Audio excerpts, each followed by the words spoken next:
Hello learners, welcome back to this new video of national income. और national income का इसमें हम second method करेंगे, दैट इज़ इनकम मेथड, आय विधि। इसको पार्ट थर्ड बोला है। पार्ट थर्ड इसलिए क्योंकि इसके फर्स्ट पार्ट में, नेशनल इनकम के फर्स्ट पार्ट में हमने किया था national income and related aggregates. Second part में हमने किया था first method, that is value added method. और सेकेंड जो मेथड है इनकम मेथड, इसके पार्ट थर्ड में हम कर रहे हैं। तो सबसे पहले हम देखते हैं कि इनकम मेथड होता क्या है। तो इनकम मेथड क्या है कि इसमें हम नेशनल इनकम को मेज़र करते हैं कि जो भी payments in form of wages, rent, interest and profit के फॉर्म में की हैं फैक्टर्स ऑफ प्रोडक्शन को। फैक्टर्स ऑफ प्रोडक्शन, उत्पादन के साधन कौन से होते हैं? Land, labour, capital, entrepreneur. तो जो भी हमने पेमेंट उनको की है एक अकाउंटिंग ईयर में साधन आय के रूप में, उनके लिए वो साधन आय हैं और प्रोड्यूसर का वो खर्चा होता है। तो जो भी राष्ट्रीय आय की गणना हम साधन आय के जोड़ के रूप में कर सकते हैं। जो भी उनको लगान, लाभ, ब्याज और मजदूरी के रूप में मिलता है, तो वो चारों साधनों की जो सेवाएं हैं उनके मूल्य के रूप में जो भी इनको इनकम होती है, उन सब का जो एडिशन है, टोटल है, सम है, वो इनकम मेथड, उससे हम नेशनल इनकम कैलकुलेट करते हैं। इसे हम डिस्ट्रीब्यूटेड शेयर मेथड भी बोलते हैं और फैक्टर पेमेंट मेथड भी कहते हैं, क्योंकि जो यह विधि है उसमें जितने भी एक लेखा वर्ष में एक देश के अंदर और बाहर जितनी भी अर्जित साधन आय है उसका हम टोटल करते हैं। जो भी साधन आय हमने अर्जित की है, तो जिसके द्वारा भी अर्जित की गई है उन सभी का टोटल किया जाता है। तो इसमें क्या क्या स्टेप्स हैं? तो फर्स्ट स्टेप वही identification and classification of productive enterprises, जो कि हमारे पास तीन हैं: primary sector, secondary sector and tertiary sector. Primary sector that is agriculture sector, जिसकी जो एक्सप्लेनेशन है वो हम पहली विधि में भी कर चुके हैं।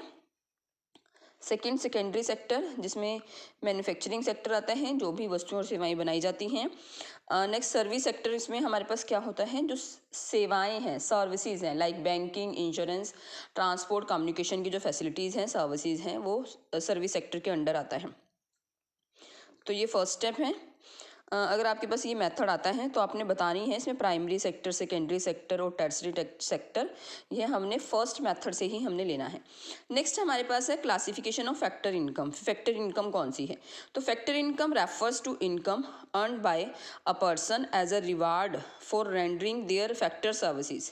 कि एक फैक्टर इनकम जिस पर्सन ने फैक्टर सर्विसेज दी हैं उसको उसके बदले में जो पेमेंट मिलती है वो फैक्टर इनकम है। It may be in form of wages for his her labor, rent for his land, interest for his capital and profit for his entrepreneurship। तो फैक्टर इनकम में क्या क्या शामिल होती हैं चीज़ें, वो हम देखते हैं।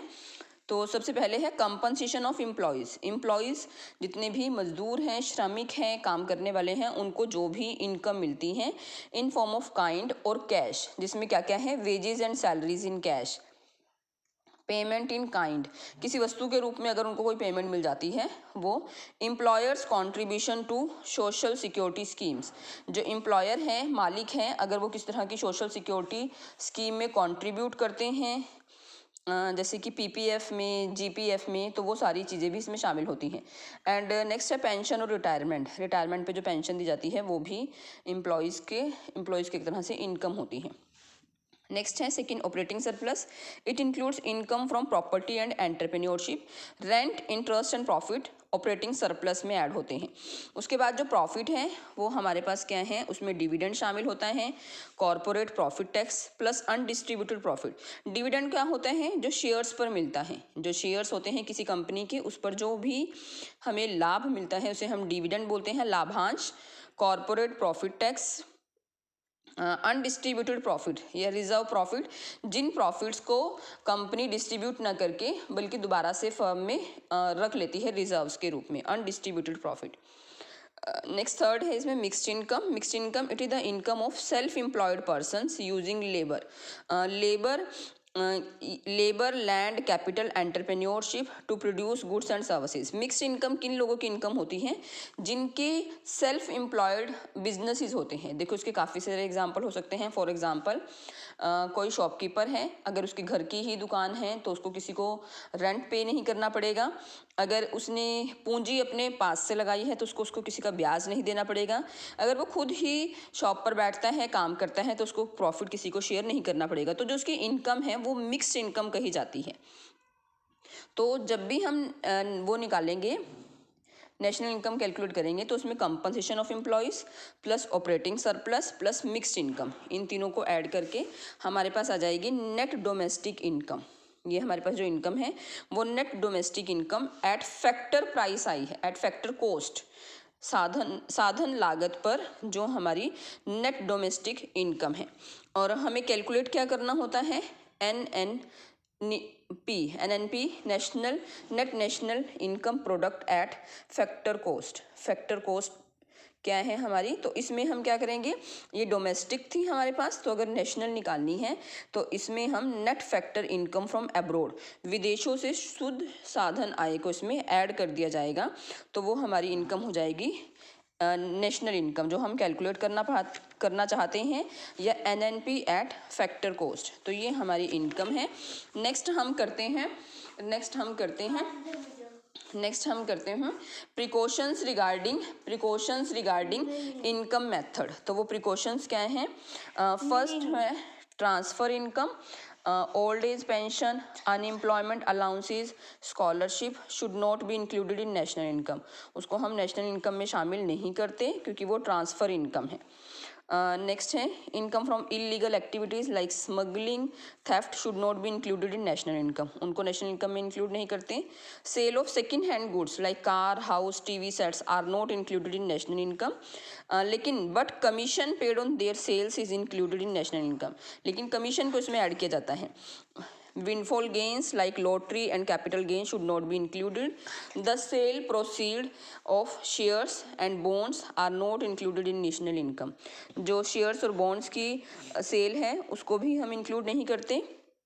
imputed rent, imputed value of production of goods and services for self consumption should be included. वही जो मिक्स्ड इनकम है, मिक्स्ड इनकम का पार्ट है कि अगर हम अपने घर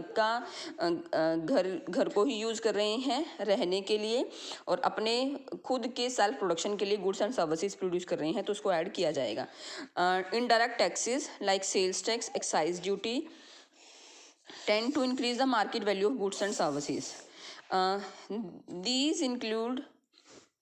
These are included in estimating of national income at market price. जब हम मार्केट प्राइस को इंक्लूड करते हैं तब इसको मार्केट प्राइस पर नेशनल इनकम को कैलकुलेट करते हैं, तब इसको डालना चाहिए।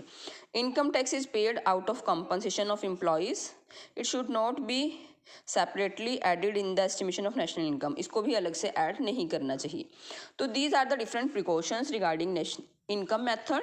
तो this is very easy method. तो हमने इसमें किया कि इनकम मेथड, इसका मीनिंग क्या है, डिफरेंट प्राइमरी प्रोडक्शन एंटरप्राइजेज कौन से हैं, क्लासिफिकेशन ऑफ फैक्टर इनकम जिसमें हमने 3 चीज़ें ऐड की, compensation of employees, operating surplus and mixed income. इन तीनों को ऐड करके हमारे पास नेट डोमेस्टिक इनकम आ जाएगी। और अगर हम इसको नेशनल इनकम बनाना चाहते हैं तो net factor income from abroad इसमें ऐड कर दिया जाएगा। और फिर इसके बाद है प्रिकॉशंस रिगार्डिंग इनकम मेथड। तो ये हमने डिफरेंट प्रिकॉशंस की हैं। This is very easy method. जो 3 मेथड हैं उसमें से सबसे ईजी मेथड है। तो अगर आपके पास क्वेश्चन में पूछा जाता है ना कि what is national income, explain any one method, then you can explain this method. तो आप इस मेथड को एक्सप्लेन कर सकते हैं। और नेक्स्ट वीडियो में हम इसकी करेंगे expenditure method. So I hope कि आपको समझ आया होगा कि ये क्या है इनकम मेथड। इसके बाद हम नेक्स्ट एक्सपेंडिचर मेथड करेंगे। सो आज के लिए इतना ही। Thank you, have a nice day.